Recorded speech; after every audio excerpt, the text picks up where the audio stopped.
I took the watch, a gift from my husband, to a repair shop. The watchmaker opened it, looked at it for exactly 2 minutes, and then said, "This is not a watch."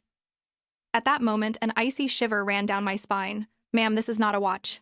The craftsman pushed his loupe up to his forehead, looked at me, and the expression on his face was very strange. I was speechless, thinking he was joking. My husband Julian gave me this watch 3 years ago for our wedding anniversary. He said he ordered the Patek Philippe through friends in Switzerland for $125,000. I had worn it for 3 years, but last month the strap clasp got loose and somehow I never had the time to get it fixed. Today I was just walking by and casually asked the watchmaker if it would be worth doing a basic cleaning of the mechanism and a standard maintenance check. I had agreed without even thinking twice, but who would have thought that upon opening the case the watchmaker's face would change so drastically? "What do you mean?"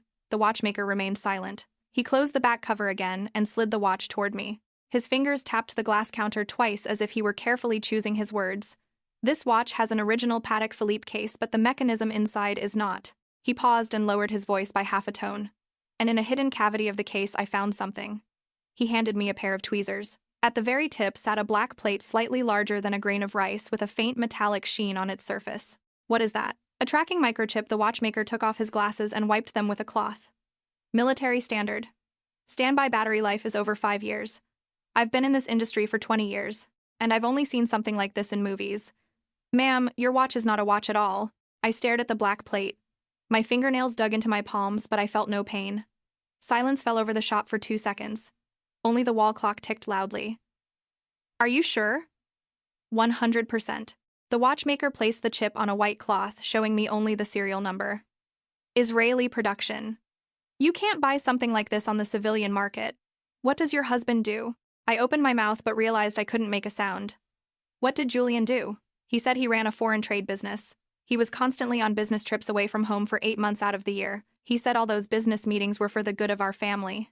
He begged me to be understanding and not to get worked up over it. He said he had waited in line for this watch for 3 months to give me an anniversary present. I had burst into tears back then. Now it was the 3rd year. I lowered my head and looked at the watch. The diamonds on the dial still gleamed with a cold light under the lamp. $125,000. Patek Philippe.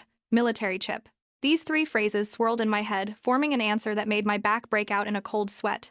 "Sir, can this chip be removed?" "No," the watchmaker shook his head. "It is integrated with the case. Any attempt to forcibly remove it will cause the chip to self-destruct. Furthermore," he paused, "it will send a final geolocation signal to a paired device. In other words, if you remove it, the person on the other end will immediately know you've discovered everything." I gripped the edge of the counter. A paired device. A final signal. The watchmaker's words pierced my ears like needles. So, for these 3 years, I couldn't finish the thought because further reasoning was unbearable. 3 years, over 1,000 days and nights I had worn this watch to work. On business trips to my parents' house, to the hospital, to the bank. My every location, every movement, even every evening when I stayed home alone, someone knew about it. And that someone was my husband. "Ma'am, are you all right?" The watchmaker's voice sounded nervous. I raised my head, my eyes burned, but through sheer willpower I forced the tears back. I took a deep breath, straightened my back inch by inch, and put the watch back on my wrist. The click of the clasp sounded like a padlock snapping shut on handcuffs. "Thank you, sir." I stood up and my voice turned out surprisingly calm. "How much do I owe you for the diagnostic?" "You don't need to." I didn't let him finish. I took 2 $100 bills from my wallet and placed them on the counter. "This is for your work. And I hope everything you said stays within these 4 walls." The watchmaker looked at me and nodded. I turned and walked out of the shop. The June sun beat down mercilessly on my head. I stood on the sidewalk and the watch on my wrist felt as heavy as a shackle. My phone rang. The screen displayed Julian, husband. I stared at those letters for exactly 5 seconds, and then I answered. "Hello, where are you, honey?" Julian's voice was as gentle as always, with a slight undertone of nonchalant affection. "I just picked up my watch from the repair shop. I'm heading home. Did they fix it?" "Like a charm." "A very good watchmaker." I smiled ironically. My nails dug into my palms again. "He said the watch is of excellent quality and will last another 10 years without a problem." "That's great, really great. I have a business dinner tonight, so don't wait up for me to eat." "All right." Hanging up, I turned the phone over and looked at the familiar Apple logo on the back cover. The chip wasn't only in the watch. He had given me this phone for my birthday last year. I stood still slowly, turning the phone in the sunlight. Next to the charging port, there was a tiny hole slightly larger than the eye of a needle. If you didn't look closely, you wouldn't see it at all. That hole shouldn't be on an original phone. I noticed it last year when Julian was helping me put on a screen protector. I saw tiny silvery metal shavings on his fingers. He had laughed and said it was from an office stapler, and I believed him. Now I knew that another microchip was hidden in that hole. I stood on the June street wearing a tracker on my wrist and holding a listening device in my hands. 3 years of marriage. I thought I was a wife, but it turned out I was a surveillance target. The phone chimed again. This time a voice message came through on Telegram. Sender Julian, husband.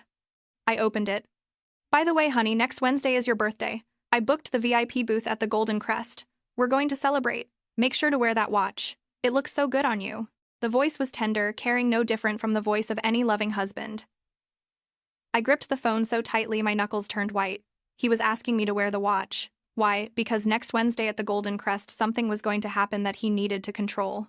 Okay, I replied with a single word. Then I opened my contacts and found a number I hadn't called in a long time. Name Vance. Note, former FBI agent, college friend. I pressed the call button. He answered after 2 rings. Vance, it's me. I paused. I need you to check something for me.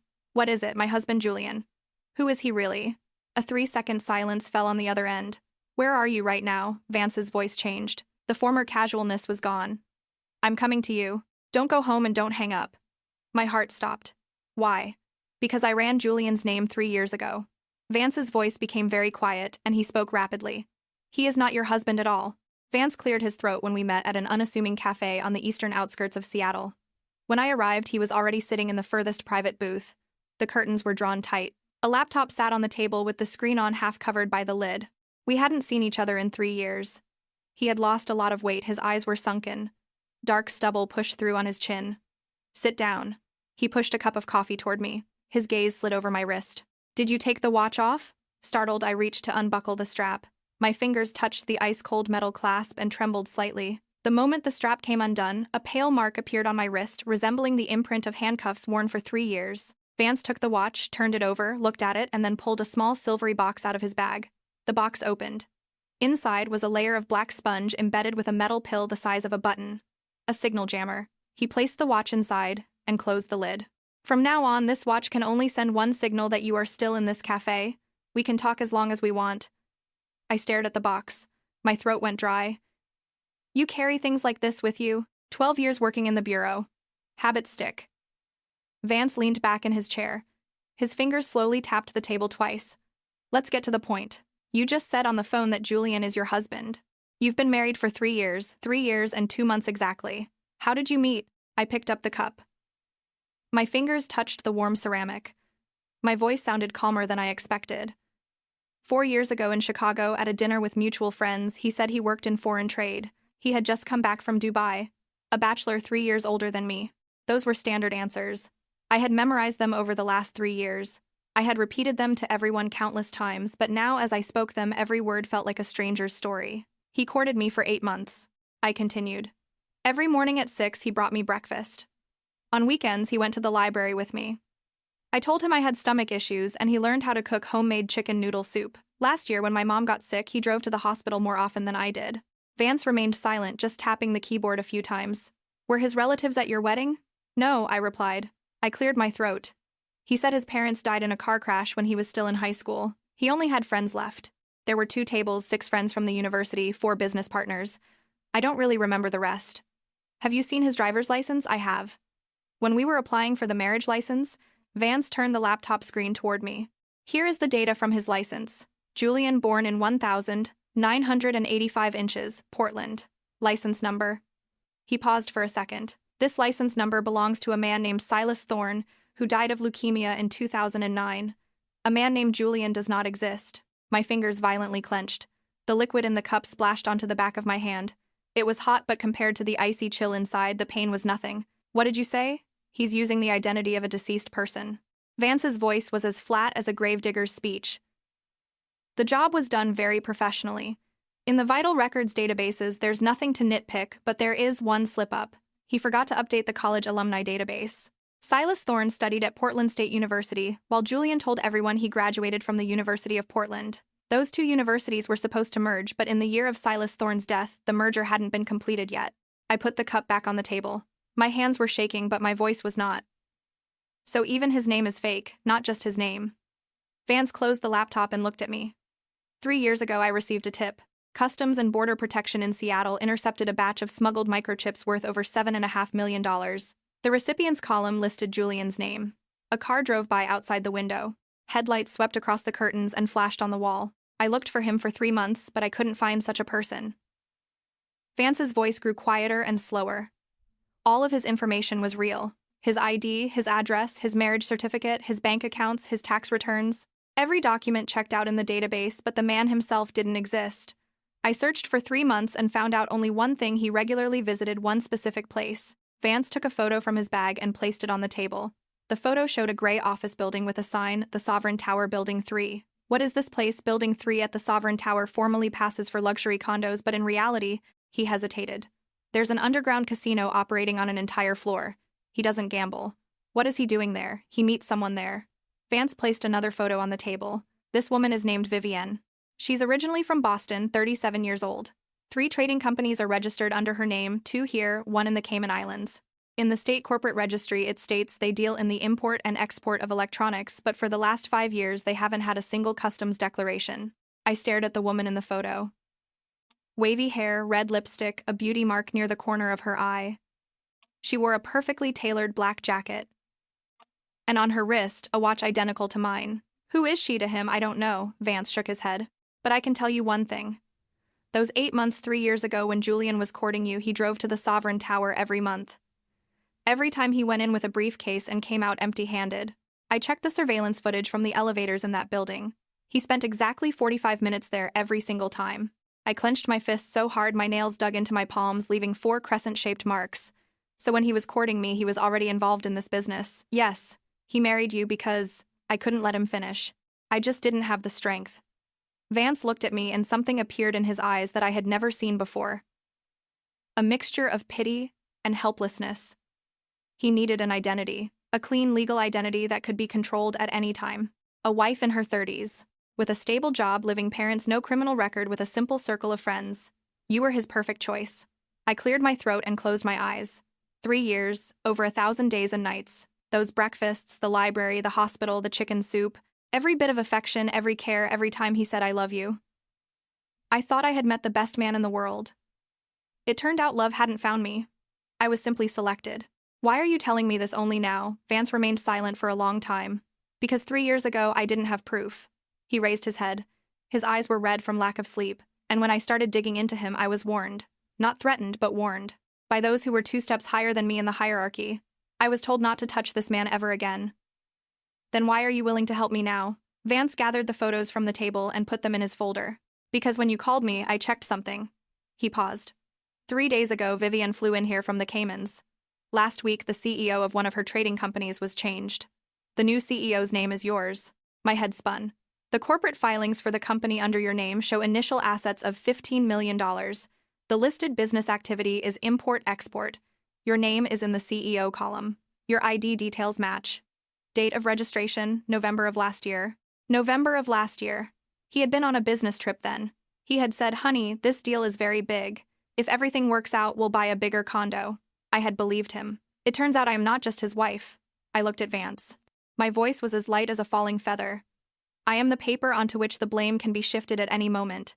Vance pushed a folder of documents toward me, stood up, and went to draw the curtains completely closed. Sunlight pierced through a crack, cutting a thin line of light across the floor. He stood with his back to me. His voice sounded very quiet. You're facing more than just marriage fraud. If something happens to Vivienne's company, the first person the feds will come for is you. The CEO's name is there in black and white. Next to the printed name is a signature made by your hand. I never signed anything. Someone signed for you. He turned around. His gaze swept over me like a knife. And that signature is definitely very similar. So similar that even a handwriting expert wouldn't be able to tell the difference. I stared at the folder on the table. My fingers touched the edge of the craft paper. My fingertips were freezing. Opening the folder, I took out several standard letter-sized pages. The top page was an extract from the Secretary of State, and in the CEO column my name actually appeared. The handwriting was fluid with a slight slant to the left. The final stroke in the letter E of my name trailed off very lightly like a feather touching the ground. I recognized this handwriting. But it wasn't Julian's. Or rather, you couldn't say he merely forged my handwriting. He copied it perfectly. During 3 years of marriage, he had seen my signature countless times. On utility bills, on delivery receipts from couriers, on bank checks. Every time a piece of paper ended up in his hands, he praised it.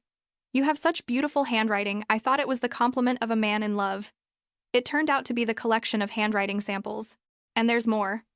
Vance sat down again, typed something on the keyboard, and turned the screen toward me. I checked the flow of funds in the accounts of these 3 companies of Vivienne's. Over the last 3 years, they made 16 wire transfers to one account. $1.5 million each, which comes to a total of about $25 million. To whom? A man named Arthur Sterling. I searched my memory. Nothing. I don't know anyone by that name. You don't know him, but I ran him through the databases. He's 62 years old, born in Portland, currently living in Chicago. An account is opened in his name. Every time he receives a transfer from Vivienne within 3 days, the money moves on. Where to? Vance paused. To your personal debit card. I stood up abruptly. The legs of the chair let out a piercing screech against the wooden floor. That's impossible. Sit down. Vance's voice was calm, but his tone brooked no argument. Look for yourself. On the screen was a bank statement. Dense rows of numbers aligned in lines. I saw my debit card number. The last digits were 8,732. That exact card was lying in my wallet right now. Every deposit was for $500,000. The transfers went through every other day. 16 times in a row. I had no idea about this money. Of course you didn't. Vance closed the laptop because a secondary online banking profile is linked to this card and someone logged into it from a different city, not from here. After every deposit the next day, the money went into the account of a shell company of which you are also the CEO. My temples throbbed. 3 years. $25 million. It passed through my accounts back and forth. I was like a blindfolded mule, loaded with someone else's burden and forced to walk in circles, and I suspected nothing. It's money laundering, Vance said bluntly. You are their pass-through account. If one day the scheme is exposed, the police will arrest you first. 3 companies are registered to you. $25 million went through your accounts. Your signature is on the documents. You are the CEO. Will you be able to defend yourself? I won't. I stood there and chill after chill ran down my spine. And Julian Vance enunciated every word. It doesn't matter if it's Julian or not.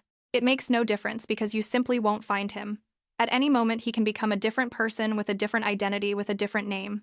But you cannot. I sank back into the chair. My fingers dug into the cup so hard my knuckles turned white. And what should I do now? Vance was silent for a long time. A bird chirped outside the window. The sound was thin like a needle piercing the silence. First tell me what you have on him. He raised his head. Capillaries were burst in his eyes, but his gaze was very clear.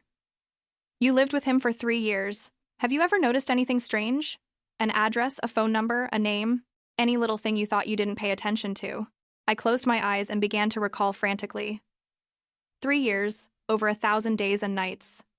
Those morning hours when he was getting ready for work and conversations briefly flashed on his phone screen. Those deep nights when he thought I was asleep and quietly got up to take a call on the balcony. That scent of unfamiliar perfume on his clothes after a business trip which he explained away as gifts from a female client. Previously, I thought they were affairs. Now, I hoped they were only affairs. There is one thing. I opened my eyes. He has a locked drawer at the very bottom of his desk in his home office. He always carries the key with him and never lets me look inside. Once I asked what was in there and he said it was work contracts. Nothing important. Has it ever been opened without a key? No. Vance nodded, took a small canvas tool, rolled the size of a palm out of his bag and placed it on the table. The pouch unrolled. Inside was a row of thin metal tools gleaming with a cold light under the lamp. These are lockpicks. He paused. If there is evidence in that drawer, we'll go now and get it, but you must clearly understand one thing. He looked at me and that strange expression appeared in his gaze again. The moment you open that drawer, there will be no turning back. Everything you see there can become evidence, but at the same time, it can pose a threat to you.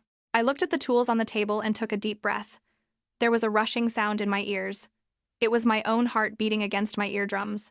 But in my head, it was very quiet. As quiet as the surface of the sea before a storm. I understand everything. I stood up, put the watch in my purse, and tucked the folder. Vance gave me under my arm. I was married to him for 3 years. He put a tracker watch on me, bugged my phone, opened 3 companies in my name, and ran millions of dirty dollars through me. I paused, and my voice sounded so calm that I didn't recognize myself. I want to know what else is lying in that drawer. Vance looked at me, nodded, and packing the tools into his bag, said, Let's go. When we left the cafe, the sun was already setting. A June evening. The sky burned with an orange-red sunset. The smell of fried food drifted from open windows. An old woman with a stroller walked slowly under the linden trees by the road. The child in the stroller laughed loudly and reached out its hands to the leaves. I used to think that such everyday scenes were what life was all about. Now I understood that this was the life of other people. I stood by the door of the cafe and looked at my phone. A notification popped up on the screen. A message from the contact Julian. Husband. Honey, I won't make it to dinner. Don't wait up for me and don't forget to wear the watch.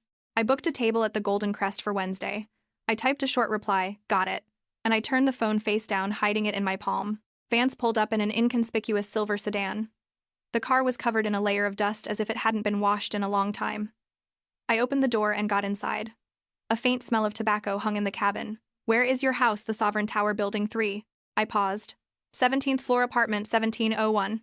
Vance's hands froze on the steering wheel for a moment. You live in the Sovereign Tower, yes. He bought this condo before the wedding. He said it was more convenient to commute to work from there. Vance stayed silent and started the engine. The car pulled out onto the main road. The linden trees on both sides of the road flowed backward. Their shadows moved quickly across the glass. I leaned back in the seat. The pale mark on my wrist was still visible like a faded scar. The Sovereign Tower. Building 3 is the exact same place Vivienne came to every single time. Vance's voice drifted from the driver's seat. You lived there for 3 years. Have you ever seen her? No, not once. Not a single time. Vance didn't say anything else. The car stopped at a traffic light. He turned his head and looked at me with a gaze that sent a chill down my spine. So who was he meeting with every time at the Sovereign Tower? I didn't answer, but in my soul, I already had the answer. The Sovereign Tower Building 3, 17th floor, 1701 is my home.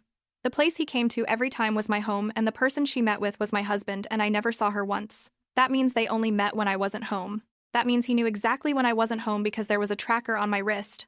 Or rather, because he was tracking my location himself. The car entered the underground parking garage of the Sovereign Tower. I asked Vance to wait for me in the car. Before I got out, he handed me the signal jammer. The small silvery box clenched in my hand was freezing. 20 minutes, he said. If you don't come down in 20 minutes, I'm coming up. The elevator reached the 17th floor. The hallway was empty. The motion sensor turned on the light and it went out again a moment later. I stood in front of the door to apartment 1701. The smart lock recognized my fingerprint and clicked. The door opened. In the living room, everything was as usual. The pillows on the couch were arranged neatly. On the coffee table sat a half-cold cup of coffee left unfinished by me before leaving for work. The curtains were half drawn and the setting sun peeking through the gap cast a long orange streak on the hardwood floor. I took off my shoes and put on slippers, then headed straight to the home office. The office was small. A mahogany desk, a computer chair, a row of bookshelves along the wall stuffed with hardcovers that Julian never read. I crouched down and reached for the handle of the bottom drawer of the desk. It was locked as expected, just like it was 3 years ago when we moved in here. I had never opened it. He always carried the key with him, and when he took a shower, he hid it under his pillow. I took Vance's canvas pouch out of my bag. I unzipped it. Inside was a row of thin metal picks. Choosing the thinnest one, I slowly slipped it into the keyhole. My hands were shaking, not out of fear, out of anger. I felt a mechanism inside the lock. I twisted my wrist slightly and a click sounded. The lock sprang open. Inside lay 3 things. The first was a notarized trust document in a dark burgundy cover. I opened it. On the first page, my name, Madeline owner. On the second page in the residency column, it read Julian spouse. And on the third page, there was a name I didn't know. Chloe in the residency column. Daughter. I stared at the word and my mind went blank. I don't have children. During 3 years of marriage, I hadn't been pregnant once, and Julian never brought up the subject. Whenever I started a conversation about kids, he'd say, "Why rush? Let's just wait for now." I knew why he wasn't rushing. He already had a daughter, but not with me. I put the document down and picked up the second item, a thick sealed craft envelope. I tore it open. Inside was a property deed. Address Bellevue. A luxury condo at Lake Washington Towers Unit 128. In the owner's column stood my name, Madeline, but I had never been to this apartment. I didn't even know what it looked like. The third thing was a photograph. I picked it up, and the moment my fingers touched the photo paper, I felt like I had been struck by lightning. I froze in place. There were 3 people in the photo. On the left stood Julian in a dark blue shirt with a gentle smile, exactly the same as always. On the right stood a woman, wavy hair, red lipstick, a beauty mark near her eye. Vivienne. And between them stood a little girl, maybe 7 years old, with 2 pigtails. She was laughing, exposing a gap where her 2 front teeth had fallen out. On the back of the photo was an inscription in Julian's handwriting. Chloe's 7th birthday.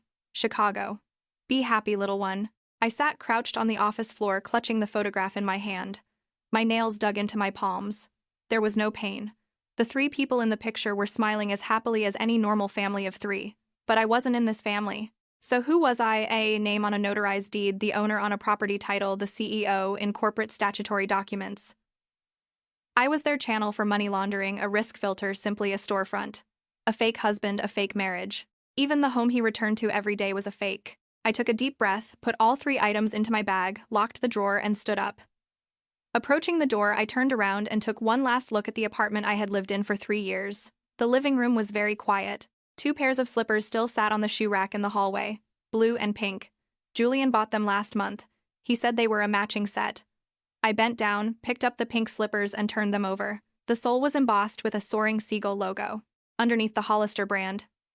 He had bought the exact same ones for that little girl named Chloe, and I had worn them for 3 years, suspecting nothing.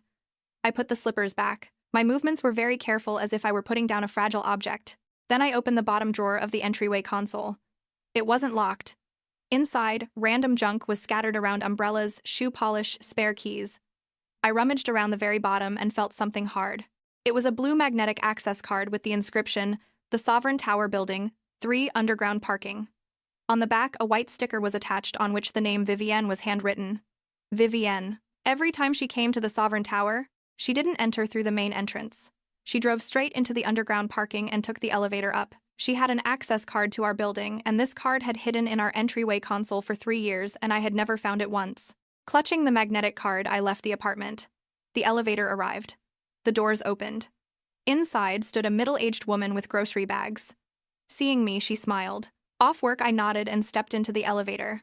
The woman pressed the ground floor. I pressed P1. The elevator started down. The numbers on the display changed one after another. 16, 15. I stood in the corner of the cabin, slipping the magnetic card into my jacket pocket. My fingers touched Vance's jammer. The freezing metal body had already warmed up from my body heat. When I returned to the car, Vance was still sitting in the driver's seat. His laptop was open. The light from the screen reflected on his face. He cast a glance at me and asked nothing, waiting for me to start speaking. I took the 3 items out of my bag and placed them on the passenger seat. The notarized document, the property deed, the photograph. He looked through them one by one. When he picked up the photograph, his fingers froze for a second. He pulled it closer and read the inscription on the back. Vivienne. Yes, the girl is their daughter. I understand. Vance put the photo down and leaned back against his seat. Silence reigned for a few seconds. It was quiet in the underground parking garage. Only the ventilation pipes hummed in the distance. What are you going to do? I didn't answer. I just took the magnetic card out of my pocket and placed it in front of him. I found this card in my entryway console. It has Vivienne's name written on it.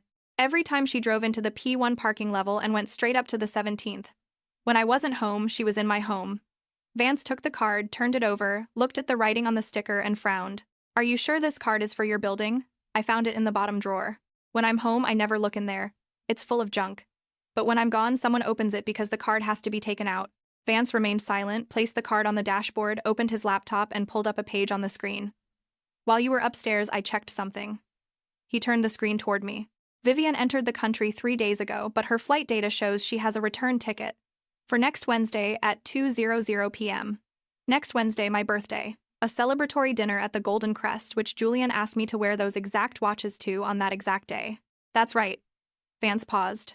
And next Wednesday, a shipment of goods worth $35 million sails out of the port. The customs declaration lists the company registered in your name as the exporter. I gripped the edge of the seat so hard my knuckles turned white. Wednesday night, he'll put on a show at the Golden Crest, and then he'll disappear out of the country with a briefcase, leaving the $35 million export on me. If something goes wrong, customs will come for me first. And that's not all. Vance closed the laptop and lowered his voice. A transfer of $10 million from Vivienne's foreign shell company landed in the bank account of the company registered to you this afternoon. Tomorrow morning, that money will be wired out. Where to is unknown for now, but wherever it goes, you will be the last person in the chain. I leaned back against the seat and closed my eyes. Goods for $35 million, a transfer for $10 million, 3 companies in my name, a pass-through account to launder $25 million. They did everything very cleanly. Every penny passed through my name. Every document signed by my hand. Any audit would point to me being the mastermind, even though I didn't even know which way the doors of those offices opened. So on Wednesday night, they're closing the operation. Yes, they'll push the last installment through and Vivienne will fly out. And Julian Vance hesitated. He might not fly out. He still has his identity. Your marriage. He'll be able to use this mask to make the next transaction. Or maybe he'll disappear like last time, change Julian's name and become someone else. I opened my eyes and stared at the gray concrete wall of the parking garage. My throat was dry, but my thoughts were crystal clear. For 3 years, I had lived in a carefully woven web of lies, but they were wrong about one thing. They thought I would never find out. They thought I would forever wear that watch, use that phone, be an obedient, stupid wife, a woman who would never look into a locked drawer. They thought I wouldn't check and wouldn't dare to dig. But they didn't know that morning my strap got loose and I decided to step into the repair shop and the watchmaker accidentally offered a cleaning and I agreed to open the case. A fluke they couldn't have predicted. Vance, I turned to him and began to enunciate every word. Check one person for me. Who? Arthur Sterling. Vance frowned. Arthur Sterling. The same one who was transferring $25 million from Vivienne to your accounts. I paused. He's 62 years old. Born in Portland. Every time he received money, he wired it to me. He definitely knows Julian, and he definitely knows something. Vance tapped on the keyboard. His eyebrows slowly drew together at the bridge of his nose. Are you sure his name is Arthur Sterling? He raised his head. Unease flickered in his eyes. I checked. This name only appeared in the system 3 years ago. What does that mean? It means the name Arthur Sterling is also fake. Vance closed the laptop and started the car. The engine growled lowly. The headlights tore the gray concrete of the wall out of the gloom. Arthur Sterling, 62 years old, born in Portland, registered his address in Chicago 3 years ago. Only one debit card is opened in his name. No social security records, no tax history, no public transit passes. Backing up, he spoke in a hushed voice. This man only exists in the banking system, nowhere else. Identical to Julian. The car exited the underground parking garage. It was already dark. Streetlights came on and their orange glow slid across the car windows. I sat in the passenger seat and mindlessly played with the magnetic card in my hands. The name Vivienne was written very carefully. Every stroke, with some controlled effort. It was Julian's handwriting. Not the sweeping one he usually wrote notes with to me, but very careful. That's how he signed contracts, slowly drawing each letter, as if practicing calligraphy. There a ring. I heard my own voice. It sounded as calm as if I were talking about strangers. Julian is in charge of finding a clean identity for a cover. Vivienne wires the money from abroad. Arthur Sterling is the transit link, and I am that clean identity. Vance didn't answer. The car merged onto the Seattle freeway. The buildings on the sides retreated, blending into a uniform sea of lights.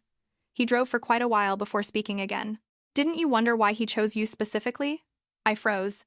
You said you met him 4 years ago in Chicago at a dinner. Who organized that dinner? I opened my mouth but realized I couldn't answer. 4 years ago, that dinner in Chicago. I remember wearing a blue dress. There was baked walleye on the table. I remember Julian sitting across from me, and when he smiled, fine wrinkles gathered at the corners of his eyes. But I completely couldn't remember who invited me there. It just slipped my mind. Think about what made you stand out back then when you met. I closed my eyes and began an exhausting recollection. 4 years ago, I was 29. I worked as an auditor at a large Chicago firm. Stable income, a small studio apartment. My parents stayed in my hometown healthy. No complicated social ties. Enough money on my debit card to live comfortably alone. I had just gotten a promotion, I said slowly. I managed the accounting for several large firms. One of them was involved in export-import trade. Which one? TransTrade? Yes, the owner of TransTrade is a Mr. Carmichael. A huge firm. Annual turnover of over $1 billion. Vance's hands jerked on the steering wheel. TransTrade and those 3 companies registered to Vivienne passed through the same customs code. Silence fell in the cabin for 2 seconds. Only the dull, rhythmic hum of tires on the asphalt could be heard. Did you have access to TransTrade's master bank access back then? Yes. Did you have signing authority? Yes. Vance took a deep breath and didn't continue, but I understood what he meant anyway. They chose me not because I was me, but because I had the seal. They needed someone with signing authority, someone with access to accounts, a legal entity that could be sacrificed at any moment. And that dinner was a job interview. I leaned back against the seat. My throat was dry. That dinner 4 years ago. I thought it was destiny, but it turned out I was just scouted for a scheme. He courted me for 8 months. It wasn't courting, it was a test. A test to see if I was obedient enough, naive enough, if I could become the perfect scapegoat. And I passed that test. I smiled ironically. My lips stretched with physical pain. Vance parked the car at the curb and turned to me. The streetlight cast an oblique beam through the window, half hiding his face in shadow. Listen to me. You have 2 options right now. First, go to the police. But you don't have direct evidence. Verifying the chip's forged signatures and money laundering schemes will take time. And while all of this is being checked, the company's accounts and properties formally belong to you. Your signatures are on them. The second option. I'm not going to the police. I cut him off. At least not now. Why? because that will only spook them. On Wednesday, they are closing the transactions. Goods for $35 million, a transfer for $10 million. Vivian flies off to the Caymans and Julian stays here to use a new identity. If I report it now, they lose one batch of money at most, but they'll go into hiding, change names, cities, and find the next me. I paused. My voice sounded very quiet. I don't want there to be a next me. Vance looked at me for a long time and then nodded. And what do you want to do? On Wednesday at the Golden Crest, they're asking me to wear the watch. I'll wear it. They invite me to celebrate. I'll show up. They want to see me as a clueless, unsuspecting idiot.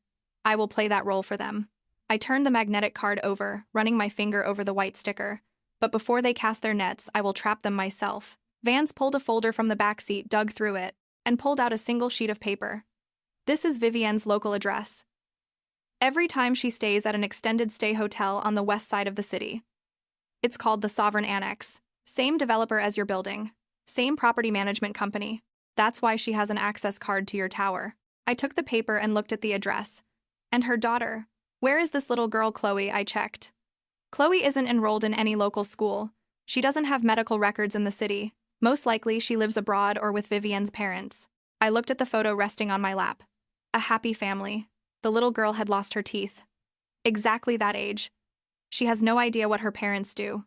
She only knows that on her birthday daddy will come, mommy will smile.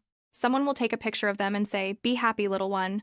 Will Vivienne come to the Golden Crest on Wednesday? Not necessarily, but she'll definitely go to one place, the seaport. The shipment sails out on Wednesday night. She's the de facto owner of the exporting company. She has to sign off on the bill of lading. At what time? At 8:00 p.m. The ship departs at 10:00. The dinner at the Golden Crest is set for 7:00. Vance looked at me. Unease flashed in his eyes. The schedule is very tight. At 7:00, Julian distracts you at the restaurant. Vivienne signs the papers at the port and rushes over to you guys. By 10:00 together with you, they push the final transfer through, and at 11:00 she flies out. And the whole time you sit in the restaurant with that watch and think you're celebrating your birthday. Exactly. I folded the paper with the address and put it in my pocket. Then I took out my phone and found the name Brenda in my contacts. Brenda was the administrator at our firm. She is 45 years old, has worked there for 20 years and knows everyone. She has a nephew, Marcus, who works at Customs and Border Protection. Not a high-ranking position, but excellent connections. I pressed the call button. After the third ring, she picked up. Brenda, hi. It's Madeline. Oh, Maddie. How are you? Brenda's energetic voice rang out. Everything is fine, Brenda. I wanted to ask a favor. I paused. I think your nephew Marcus works at CBP, right? Yes. What happened? I need him to check something. A ship is departing on Wednesday at 10:00 p.m. I don't know the name of the ship and the container number yet, but I'll let you know tomorrow. A 1-second silence fell on the other end. Brenda had worked as an admin for 20 years and had seen a lot of things. She didn't ask why. She asked only one question. Maddie, is everything all right with you? Everything is fine. I smiled weakly. I just need to finish something. Okay, Marcus will contact you tomorrow. Hanging up, I turned to Vance. Will you be able to get the customs declaration for the shipment out of the port for this Wednesday? I will. A friend of mine works at the Port Information Center. I'll have the data tomorrow morning. Great.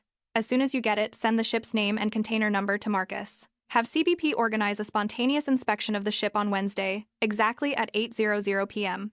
Vance nodded. He started the car and drove onto the overpass again. The speed was low.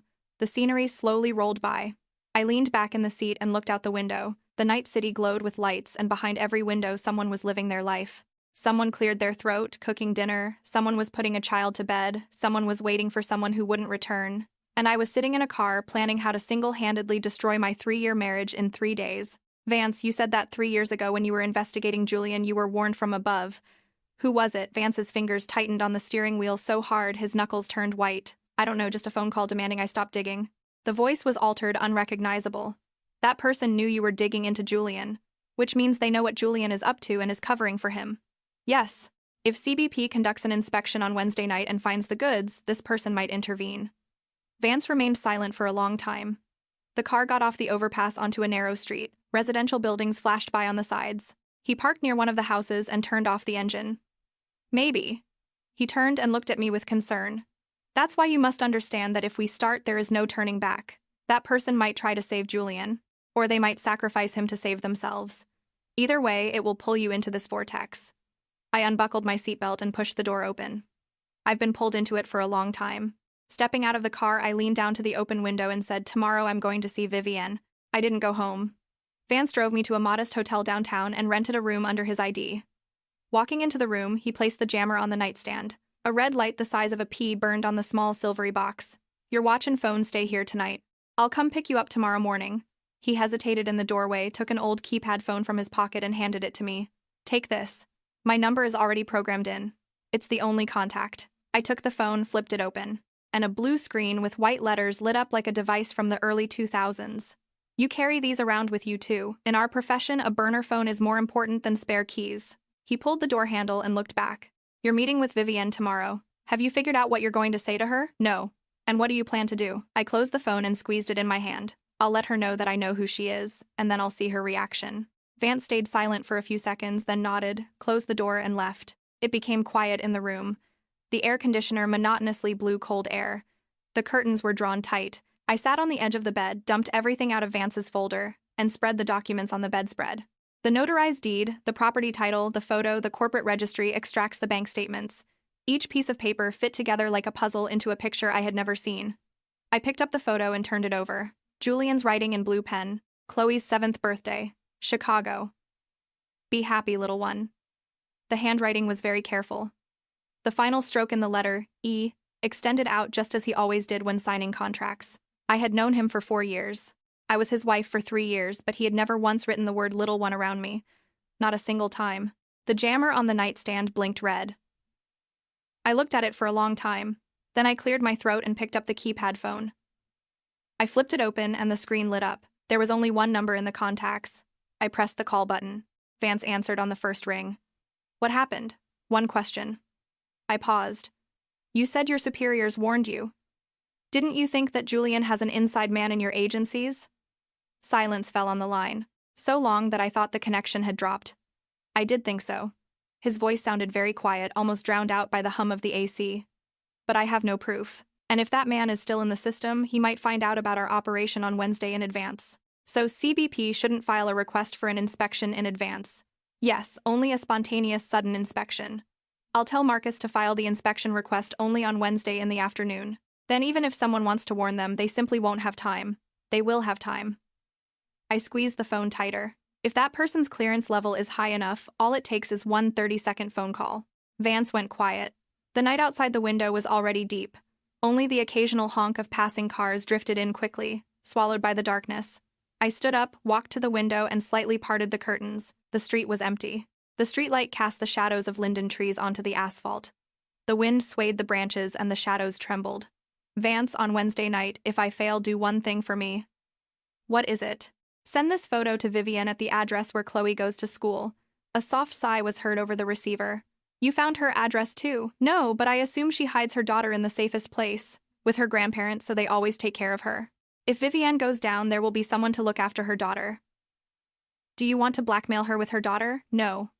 I closed the curtain, turned away from the window, and leaned against the wall. "I just want her to know that I also have access to what is most precious to her, just as they had access to me." Hanging up, I lay down on the bed and stared at the ceiling. I didn't sleep all night. Memories from those 3 years constantly spun in my head. Small details that seemed unimportant. A bottle of unfamiliar perfume in his suitcase. A long hair on the collar of his shirt. He always found an excuse, and I believed him not because I was stupid, but because I wanted to believe. I wanted to believe that I had married the right man. I closed my own eyes, and he took advantage of that. At 7:00 a.m., Vance came to pick me up. I changed into fresh clothes, tied my hair back, and put on non-prescription glasses with thick black frames covering half my face. Vance looked at me, stayed silent, and handed me a cup of hot coffee. Vivienne lives at the Sovereign Annex. Apartment 2002. Every morning at 8:30 she goes down to the gym, at 9:30 she returns to her room, and at 11:00 she heads out on business. I checked her schedule yesterday. She shouldn't be leaving anywhere this morning. How did you find that out? Their management company uses a unified system. Yesterday, I called on behalf of the HOA. I said the 21st floor was complaining about renovation noise, and I needed to verify the tenants' schedules. The car entered the underground parking garage and stopped in the corner opposite the elevators. I sat in the passenger seat and played with the magnetic card in my hands. "Have you figured out how you're getting up?" "Yes." I held up the card and waved it. "This card will open the doors at the Sovereign Annex. One developer, one management company. Their access system is shared." Vance was speechless for a moment, and then he smiled. It was the first time in these days that I saw him smile, a light smile with a web of wrinkles at the corners of his eyes. Risking it again, risking it again. I finished my coffee and put the cup in the holder. If she doesn't open, I'll come back down. If she opens, I'm going in. In the elevator, I watched the numbers on the display change. My heart beat fast, but my hands didn't shake. I kept my right hand in my jacket pocket, clutching the burner phone and the access card. Ding. 21st floor. A long hallway with dark gray carpet, warm yellow light from the lamps. Apartment 2102 was located at the very end. By the door stood a potted plant with a lush fern. I took a deep breath and pressed the doorbell. After about 10 seconds, the door opened. Vivienne stood on the threshold. She was wearing a beige loungewear set. Her hair was carelessly gathered at the back of her head. Without makeup, the beauty mark near her eye seemed even more visible than in the photo. Seeing me, she froze for a moment but immediately regained her composure. That speed of reaction was astonishing. Madeline. The expression on her face changed. It wasn't fear or guilt. It was something incomprehensible, more akin to relief that the inevitable had finally happened. Come in. She stepped aside. Her tone was as ordinary as if she were greeting an expected guest. The apartment was spacious. Panoramic windows overlooked a park. On the coffee table sat a half-finished cup of black tea. Next to it, a laptop with a glowing screen full of spreadsheets and numbers. She walked over and closed the laptop lid. The movement was natural but executed with very calculated timing. Please sit. She pointed to the couch while she herself sat opposite, crossing one leg over the other and interlacing her hands on her knees. Her posture was elegant, like a cat on a windowsill. Did you know I would come? I sat down, placing my purse on the floor. I didn't know, but I knew someone would come sooner or later. She picked up the cup of tea, took a sip, and looked at me over the rim. If not you, then others. Julian always leaves traces. When she uttered Julian's name, a subtle contempt rang in her voice, as if she were talking not about a partner but an object that could be discarded at any moment. So you admit to everything. To what exactly? She put the cup down, smiled, and the beauty mark near her eye twitched. To the fact that your husband is the father of my child, or to the fact that I registered the 3 companies in your name? My nails dug into my palms again. You are very frank. Since you came here yourself, playing dumb makes no sense. She leaned back against the couch, slightly tilting her head to the side. But I am very curious, how did you find out? Julian said you're one of those naive women who, if given a little sweetness, stop doubting. Given a little sweetness and they stop doubting. I clenched my fists until my knuckles turned white, but my face remained expressionless. I took the watch to get repaired. The watchmaker randomly offered to clean the mechanism and told me it wasn't a watch at all, but a hidden container for a military tracking chip. Vivienne froze for a moment and then burst out laughing. And it wasn't a mocking laugh, it was a genuine laugh. To the point that she covered her mouth with her hand and her shoulders shook. That watch. That gift of his. Patek Philippe. She lowered her hand and shook her head. I told him not to use that batch of chips. They're too powerful. A professional will spot them immediately, but he didn't listen. He said you didn't know anything about it, and he was right. You didn't know anything about it for 3 whole years until you accidentally took it for repair. 3 years, 1000 days. Her words were like thin blades. Each of them struck the most painful spot. I took a deep breath, swallowing the lump in my throat. You left the magnetic card to my apartment. Yes. Every time before arriving, I warned him. He hid the card in the shoe cabinet, and when I left, I put it back. Last month, he forgot to put it back. I looked for it but couldn't find it. It turned out he flew out on a business trip and the card stayed in his jacket pocket. She spread her hands. You see how careless he is? I looked at her intently, slowly relaxing my fists. Why are you telling me all this? Vivienne stayed silent. A bird flew past outside the window. Its shadow flashed across the glass. Vivienne picked up her cup again but didn't drink, just slowly ran her finger along the rim. Because I'm tired. She put the cup down. Her gaze drifted out the window and her voice became very quiet. Madeline, do you know how old I am? 37? I've been with Julian since I was 18. This year marks exactly 20 years. 20 years ago, he said that as soon as we made enough money, we'd stop. He would marry me and give Chloe a normal family. 20 years have passed. There is more and more money. He is in up to his ears and doesn't even think about stopping. She turned to me. Her eyes gleamed, but it wasn't a healthy gleam. Like the smoldering coals of a campfire that had burned too long. When he found you, I was against it. I said we didn't need to drag another person into this. He said we couldn't pass up such an opportunity. You have the perfect position. Access to the corporate seal signing authority, clean social ties. With you, the whole money laundering chain comes full circle. She fell silent for a moment. I asked him, and what about that girl? What will happen to her? And he answered, When we finish the business, we'll throw her some cash and tell her to get lost. When we finish the business, we'll throw her cash and tell her to get lost. I sat on the couch with a perfectly straight back. So why did you want to meet with me for Chloe? She lowered her gaze to her interlaced fingers again. Her knuckles were white from tension. I don't want her to know who her parents are. She is 7 years old. She just lost her teeth. She thinks her dad is a big businessman and her mom owns a trading company. Every birthday she wishes for the same thing. For mom and dad to always be together. Her voice trembled, but she quickly regained her composure. On Wednesday night, Julian will be celebrating your birthday at the Golden Crest. Do you know why he chose that exact day? I know. That day, a shipment of goods worth $35 million sails abroad. The company in my name processes the final transfer. You disappear abroad and that's it. He gets the money. I go to prison. You go on the run. Vivienne looked at me with slight surprise. You are smarter than I thought and more sincere. She smiled weakly. The smile was pale, and the beauty mark near her eye gave her face an expression of unspeakable exhaustion. Madeline, I am giving you a chance. She stood up, walked to the desk, opened a drawer, took out a thick craft envelope, and placed it on the coffee table. Here are the real statements of all the wire transfers from the last 3 years. The source documents and the handwriting expert opinions proving that Julian forged your signature. With these papers, you'll be able to prove that you knew nothing from the very beginning. I looked at the envelope, not reaching my hand out to it. What are the conditions? On Wednesday night, when CBP comes with an inspection to the ship, I will cooperate.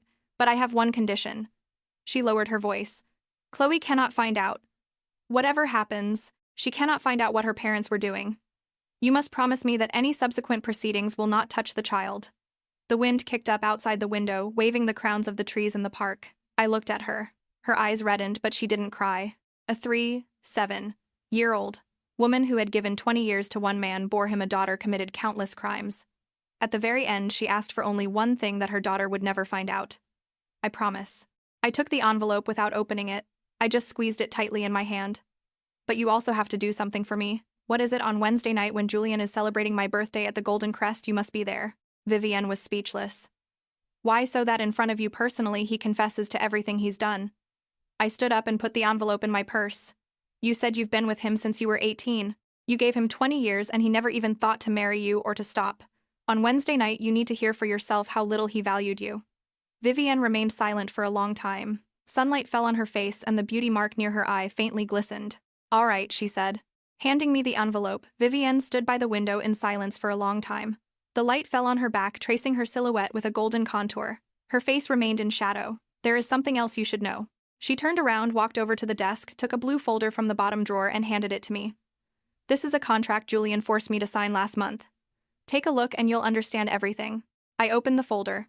Inside was a share transfer agreement. Party A. The 3 trading companies registered to Vivienne. Party B. An offshore company in the Cayman Islands. Subject of the agreement, full transfer of shares of all 3 companies. Transaction price $1. $1. Yes.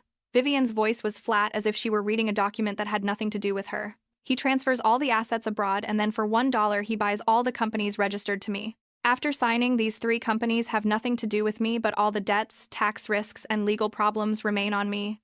She returned to the couch and drank her cold tea. I gave him 20 years, gave birth to his daughter, and in the end he valued me at $1. I closed the blue folder and placed it on the table. Did you sign it? Not yet. He gave me time until Wednesday.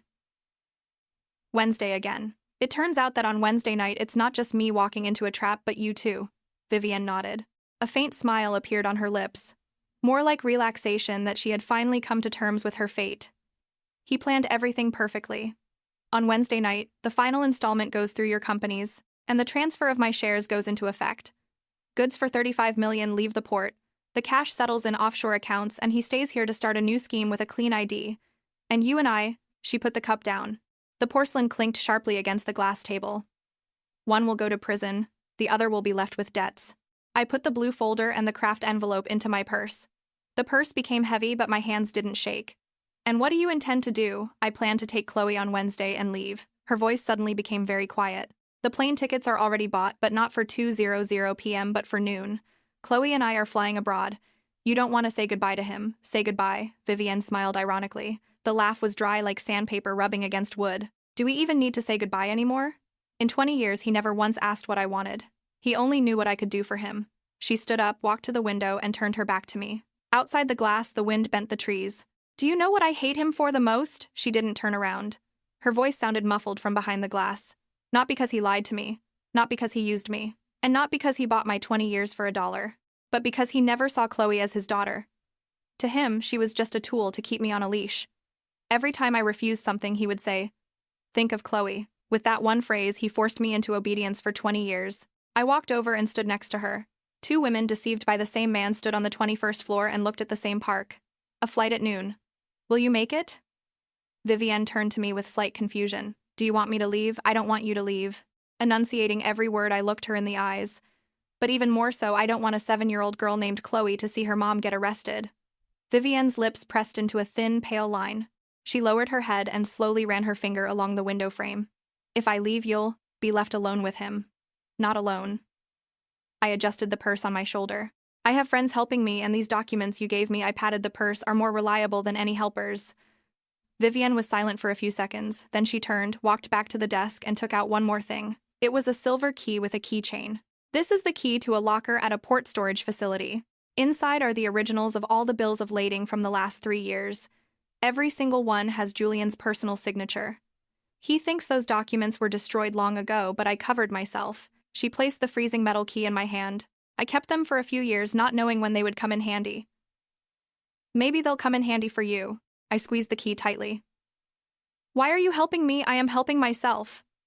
She tucked a strand of hair behind her ear, revealing the beauty mark. "In 20 years, I've made too many mistakes. I helped him deceive too many people. You are just one of them, but you are the first one who came to me yourself. Do you know what that means? I don't have to pretend anymore." She smiled, but the smile immediately disappeared. "And it means I can finally show him that I am not who he thought I was."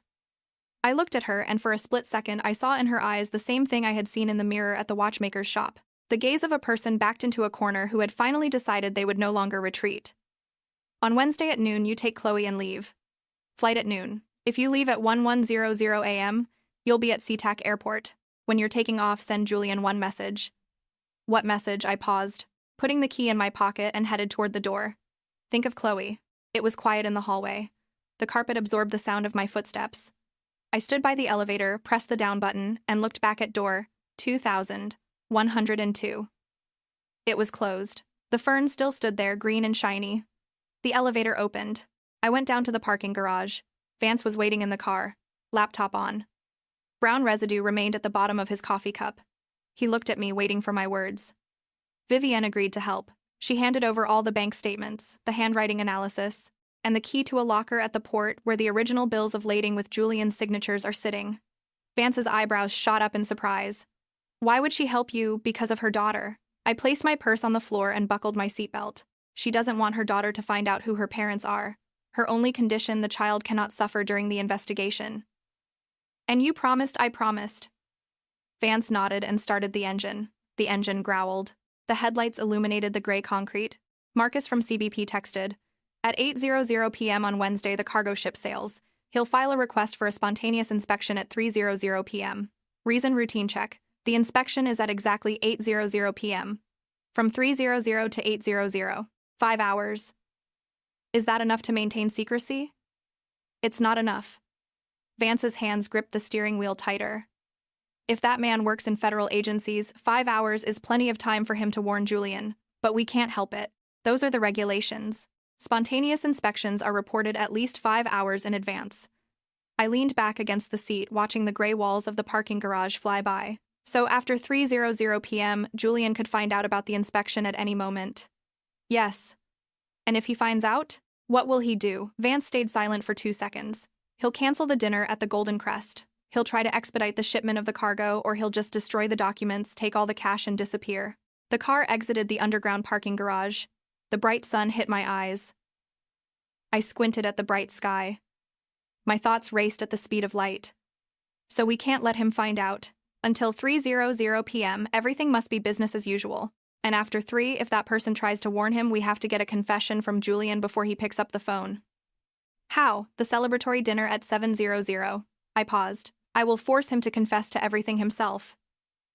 Vance cast an anxious glance at me, but stayed silent. The car merged onto the Seattle freeway. Houses flashed by. I took out the burner phone. No missed calls, no messages. Julian didn't know I hadn't slept at home. My watch and main phone were peacefully sitting in the hotel, sending a signal that I was still there. Vance, lend me one thing. What is it? A voice recorder.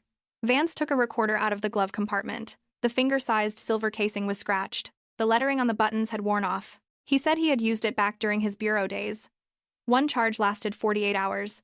Files automatically uploaded to the cloud. I squeezed it in my hand. At noon, we returned to the hotel. Vance drove to the port to get the bills of lading from the locker, and I sat on the bed and laid out Vivian's papers. Every page was slightly yellowed at the edges. The ink had smudged in places. I spent half the day studying them. As an auditor, I easily read the logic of the numbers. I drew a diagram on a piece of hotel stationery, marking the transfer dates, connecting all three companies with arrows and comparing the dates with the forged signatures. The scheme was brilliantly constructed. All the transfers hit the windows between bank holidays. The signatures were flawlessly forged, and all the companies were registered to real legal entities. If Vivian hadn't given them up, it would have taken me years to unravel this on my own, and by that time I would most likely be sitting in prison. At 8:00 p.m. Vance called. The bills of lading were with him. There were 12 containers on the ship belonging to the company in my name. The declaration listed ordinary car parts. 12 containers. I squeezed the receiver. If all of these are microchips, how much is this worth? Judging by Vivian's bills of lading, the market value of this batch is about $35 million. And if you add up everything from the 3 years, Vance fell silent and I heard the clatter of keys. Then he gave a number that made my fingers go numb on the receiver. I stayed silent for a long time. The night outside the window thickened. The streetlight pierced through the curtains. I looked at the beam of light on the ceiling and carefully folded my diagram paper. Vance, if we hand over this evidence, how much will Julian get depends on the charges. They'll stack up. His voice sounded muffled. But there's one problem. If the guy covering for him is still in his position, I can't guarantee that this evidence will make it to court. I closed my eyes. I had already thought of that. Vivian's papers were just paper. If they ended up with Julian's protector, they would simply vanish in the archives. I needed a guarantee. What kind of guarantee? The press. Not the tabloids, but the ones who can make noise at the very top. Vance stayed silent, then mentioned the name of a well-known investigative journalist from a major business daily. A friend of mine interned for him. He only takes a case on one condition: the evidence must be ironclad. If there is even a single inconsistency, he won't touch it. I'll give him evidence. Ironclad evidence. I opened my eyes and stared at the ceiling. Handwriting analysis. Bank statements, bills of lading, plus an audio recording of Julian's candid confession, which I will get tomorrow evening. Will that be enough? It will be enough. A smile appeared in Vance's voice for the first time. If even that isn't enough, then he's working as a journalist for nothing. On Wednesday morning, I woke up at 6:00. I washed my face, pulled my hair back into a low ponytail, put on a white shirt and dark trousers. The woman in the mirror looked calm, only faint dark circles had appeared under her eyes, but her eyes were bright. I applied red lipstick. Not to appeal to someone, but for the ritual. At 1:00 a.m. Vance arrived. On the passenger seat lay a folder with all the copies of the evidence. Marcus from CBP confirmed at 3:00 p.m. the request would be filed at 8:00 p.m. the inspection would begin. He would inform me right after boarding the ship. The journalist had agreed to take the story but demanded the recording with Julian's confession by midnight. I nodded, turned on the recorder, and tested the sound. Everything was perfect. Vivian had arranged to meet at a coffee shop near SeaTac Airport. She arrived before us and was sitting by the window in a dark gray coat. Next to her sat a little girl in a pink dress. "Chloe, say hello to the lady." "Hello, ma'am," Chloe said, brightly smiling and exposing the gap where her teeth had fallen out. I took a piece of candy from my purse and handed it to her. She whispered, "Thank you." "Did you get your tickets?" I sat opposite them. "Yes, 2 days ago." Vivian placed 2 tickets on the table. "Yesterday I told Julian that Chloe and I were going for a walk today. He believed it and said, 'Have fun.'" Vivian smiled ironically. He was never interested in Chloe. She is 7 and he's only been to 1 birthday. And that's why we took the photo, so he could show it to you someday. I clenched my fists. "Do you hate him?" I asked. "I hate him. But mostly I hate the fact that he made an idiot out of me. One who made excuses for his every screw-up." Vivian handed me an envelope. Inside was a map of the port warehouse and a blue magnetic card. Then she crouched down, adjusting Chloe's collar. The little girl whispered something in her ear, and Vivian kissed her forehead. We said our goodbyes near the security checkpoint. Chloe waved her little hand at me. I waved back. They walked away. "We're going to the warehouse," Vance said. With Vivian's card, we entered the warehouse without a problem. We found the correct locker. Inside lay a metal box covered in dust. I pulled it out. Inside lay dozens of craft envelopes. In each one was the original bill of lading with Julian's signature. I took out a few, put them in my pocket, and locked the locker. In the car, I handed the bills of lading to Vance. The senders column listed my company, but at the bottom was Julian's sweeping signature, slanted to the left. That same elegant loop. "This is enough," Vance said. "Now he won't squirm his way out anywhere." At 6:00 p.m., Vance parked the car across from the Golden Crest restaurant. The neon sign was already lit. Vance handed me a small clutch purse containing the recorder and the jammer. "When you walk in, find an opportunity to turn on the jammer and place it in the corner. Then he'll see that you are in the restaurant. I'll be waiting in the cafe across the street. If something goes wrong, press the second button. I'll be inside in 3 minutes." Marcus texted. The request went through. Inspection at 8:00 p.m. I slung the purse over my shoulder. It was light, but the responsibility weighed heavily on my shoulders. I inhaled the evening sea air and looked at the watch on my wrist. The diamonds sparkled. I had worn this tracker for 3 years, and today was the last time. In the restaurant, the waiter led me to the second floor to the VIP room, the Roosevelt. Julian sat by the window in a dark blue dress shirt with rolled-up sleeves. Seeing me, he stood up and melted into a tender smile. "Happy birthday, honey." He pulled out a chair for me. I sat down, placing my purse by my leg, feeling the hard casing of the recorder. "Why so formal today?" I looked at him. "It's your birthday. After all, that watch looks so good on you. I spent a long time choosing it." I looked at my wrist. "Yes, it is beautiful. Especially that military microchip inside. Standby time of 5 years. "Impressive." He froze. The bottle of wine from which he was pouring my glass hovered in the air. His smile remained, but the corners of his mouth turned to stone. "What chip? Military. Tracking microchip. The strap got loose. I took it in for repair. Asked them to clean the mechanism. The watchmaker told me it's not a watch at all. I took off the watch and tossed it on the table. And he also said the chip can't be removed, otherwise it sends a signal." Julian slowly put the bottle down and leaned back against his chair. The mask of a caring husband dropped in a second. His face became cold and calculating. "You've known for a long time, a few days. I was waiting to come here today. Why, I wanted to see how you'd squirm." I rested my elbows on the table.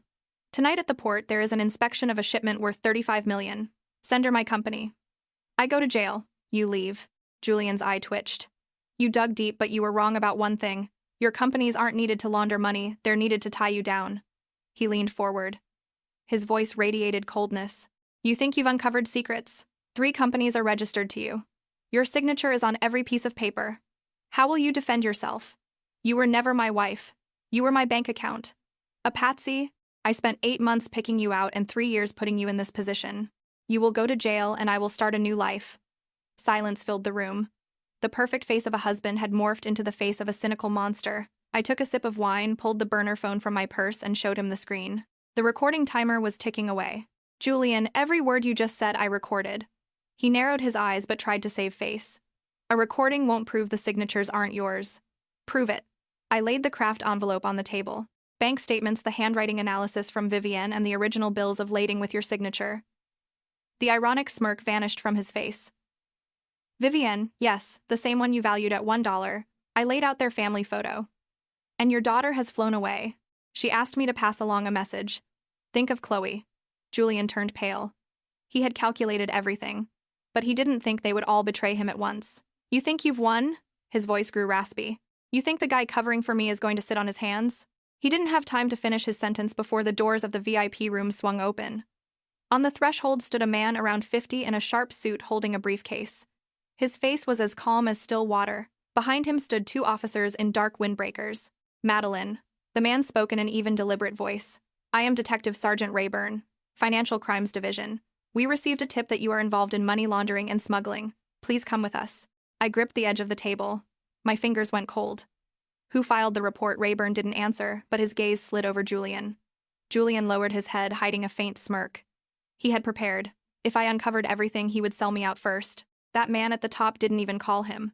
Upon receiving the signal about the ship inspection, he simply sent an arrest team for me so I would be silenced forever. I slowly stood up, slipped my hand into my purse, and discreetly turned on the jammer. "Detective Rayburn, I will go with you, but first please listen to something." I pulled out the recorder and placed it on the table. I looked at Rayburn, then at Julian. The smirk on Julian's face instantly vanished, replaced by panic. Sweat broke out on his forehead. "This is a recording of my conversation with Julian. Unedited. Please listen and decide who to take in." Rayburn didn't move from his spot. His face was impenetrable. The officers behind him tensed up. I pressed the play button. Julian's voice filled the room. Your companies aren't needed to launder money. They're needed to tie you down. You were never my wife. You were my shield. Rayburn's eyebrows twitched slightly. One of the officers lowered his hand toward his holster. Next, my voice sounded, Julian, every word you just said I recorded. And Julian's reply, a recording won't prove the signatures aren't yours. You think the guy covering for me is going to sit on his hands. Detective Sergeant Rayburn's gaze shifted from the recorder to Julian. His gaze was heavy like a blunt blade. Julian sat with a straight back, but his hands were shaking. Detective, this is slander, Julian forced out. She doctored the recording. She has 3 companies. Her signatures are everywhere. I myself have become a victim. In silence, I slid the envelope toward the detective. These are documents from Vivienne. Statements, signature analysis, and the original bills of lading from the port warehouse with Julian's personal signature. You can verify them right now. And right now you can send people to the port warehouse. There's a whole box of his authentic signatures sitting there. Rayburn took out the analysis, looked at the stamp, and showed it to an officer. Madeline Rayburn finally said, his voice heavy. We will verify your claims, but right now you and your husband are coming with us. Julian sprang to his feet. His chair screeched and flew backward. Detective, I filed the report. That's enough, Rayburn growled. You testified that your wife launders money, but on the recording you say she is your shield. There are contradictions in your statements. We will sort it out at the precinct. Julian turned pale. He looked at me disoriented. He had built this plan for 4 years and lost because of a visit to a watchmaker. I picked up my purse. The jammer was still active. No one but me knew that Rayburn hadn't heard the entire recording. I had cut out the part where Julian explicitly threatened his protectors because I wasn't sure if Rayburn was that very protector. Detective Rayburn, I said the ship inspection at 8:00 p.m. will not be canceled because of my arrest. Rayburn flinched almost imperceptibly. How do you know I know more? I know someone warned Julian and that someone is a high-ranking person in your division. Didn't you wonder why the case was assigned to you specifically? Perhaps the person who gave you the case is providing his umbrella of protection. And you came here not to arrest me, but to cover his tracks. A dead silence fell in the room. Julian suddenly let out a nervous laugh. You're crazy. You're accusing the detective. Do you even know who he is? Enough.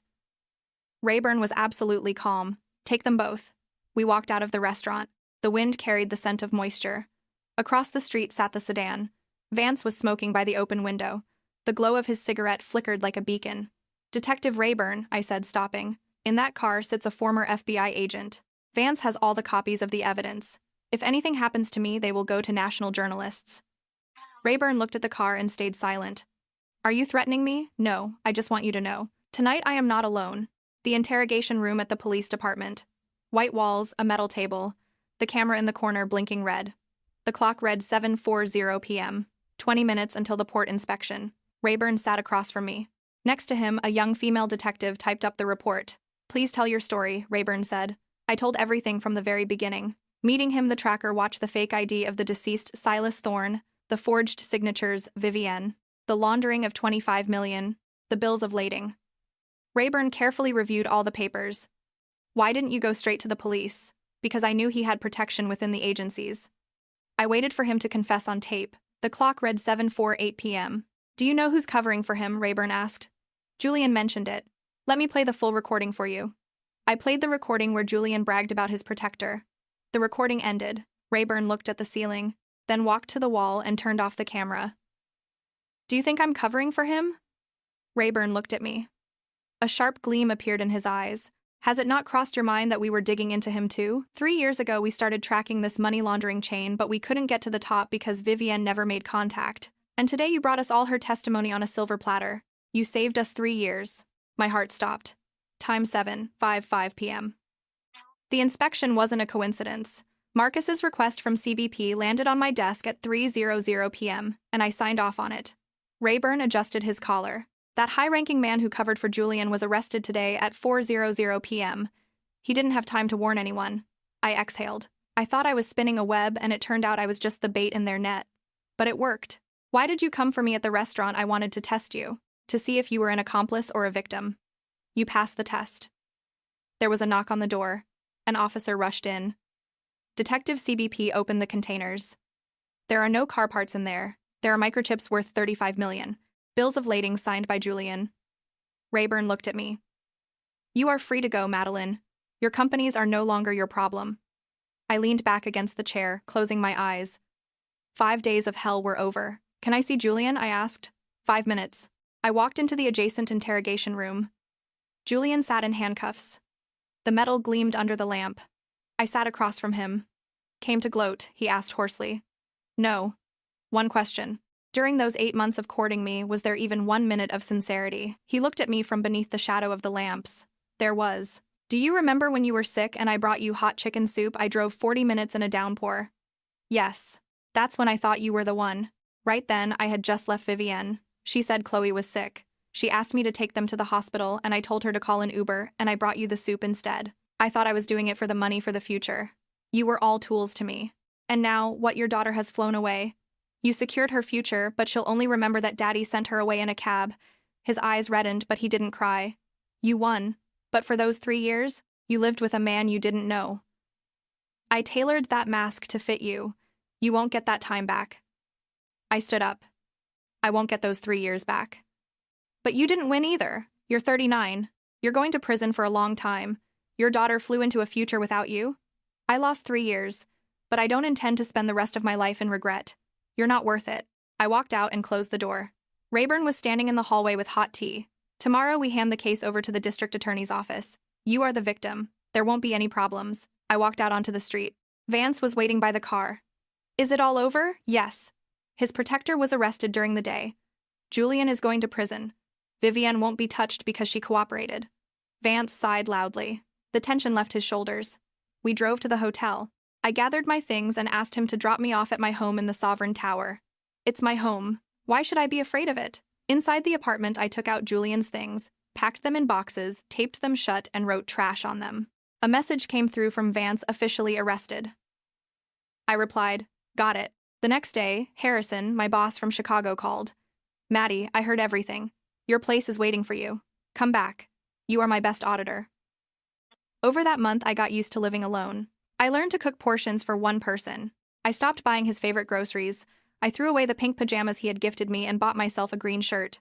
A month later, Rayburn called and informed me Julian got 16 years. Vivienne is abroad. Her companies were liquidated. The protector was fired and is under investigation. Vance came over to visit on a Saturday. He brought homemade dietary soup his mother had prepared.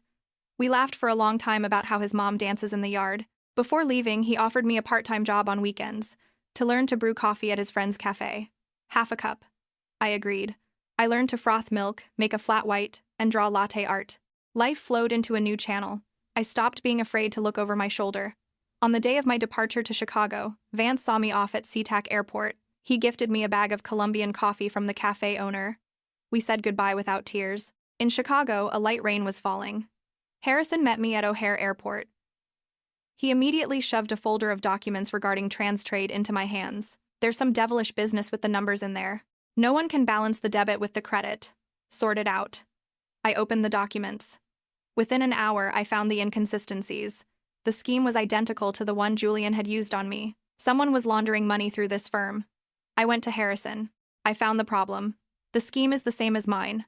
I can testify as an expert and as someone who has been through it. Harrison looked at me for a long time. You understand you'll have to tell everyone you were the victim of a fraudster. Ready for the sideways glances? I'm ready. I straightened my back. 3 months ago, I was afraid someone would find out. Now, I'm not afraid. It's my experience, and thanks to it, I found this scheme. Harrison smiled. Welcome back, Maddie. In the evening, I got off work. I walked into a local coffee shop. I ordered a caramel latte. I opened my half-read book. Between the pages lay a photograph of Vivienne and Chloe against the backdrop of snow-capped mountains. On the back, in a child's handwriting, was written, "Thank you for the candy. You are the coolest lady. Please take care of yourself." I smiled, closed the book, and looked out the window. The sunset flooded Chicago with a golden light. The coffee was hot and sweet.